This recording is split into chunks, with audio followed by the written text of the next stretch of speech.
Chief guest কারা কারা বলেছি আমি।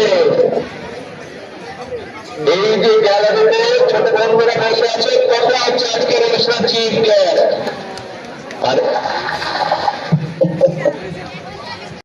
এই নতুন করে স্পোর্টস স্টার্ট করেছিল শহীদ প্রেসিডেন্ট জিয়াউর রহমান। তারপরে সেটা দীর্ঘদিন একটা জায়গায় এটা ধারণ করে ধরে নিয়ে এসেছিলেন মরহুমা দেশনেত্রী বেগম খালেদা জিয়া।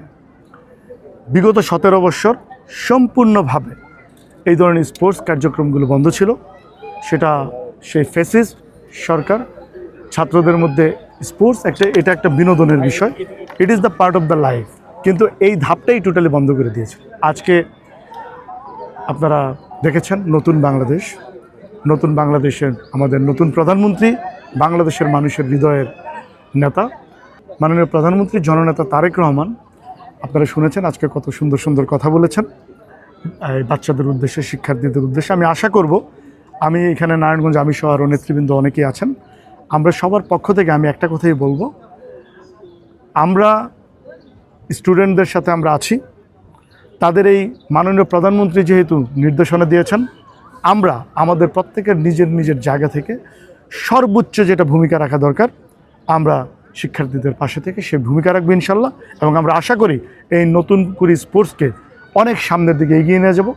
আজকে এই স্পোর্টসের মাধ্যমে তারা বহির্বিশ্ব থেকে বাংলাদেশের জন্য সম্মান বয়ে আনবে, সেই আশাবাদ ব্যক্ত করব। এবং আমি মনে করি, আমি নারায়ণগঞ্জের সন্তান হিসাবে আমার নারায়ণগঞ্জের যে শিক্ষার্থীরা আছে তারা সারা বাংলাদেশের মধ্যে সবচেয়ে ভালো অবস্থায় অবস্থান করবে, তারা বিজয়ী হবে, তারা চ্যাম্পিয়ন হবে এবং ওয়ার্ল্ড মানচিত্রে তারা বাংলাদেশের পক্ষে, নারায়ণগঞ্জের পক্ষে একটি অবস্থান তৈরি করবে এবং মাননীয় প্রধানমন্ত্রীর মুখ উজ্জ্বল করবে, বাংলাদেশের মুখ উজ্জ্বল করবে। ধন্যবাদ।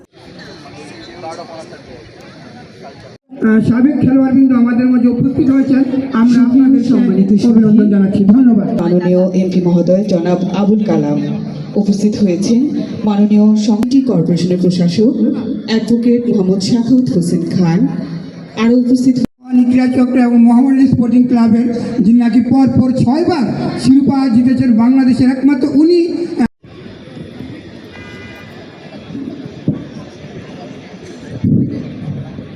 বাংলাদেশ তার উপস্থিত হয়েছেন মহানগর বিএনপি হয়েছেন নারায়ণগঞ্জ জেলার অতিরিক্ত দক্ষ ওপেনিং মন্ডলী আমাদের মাঝে আরও উপস্থিত হয়েছে।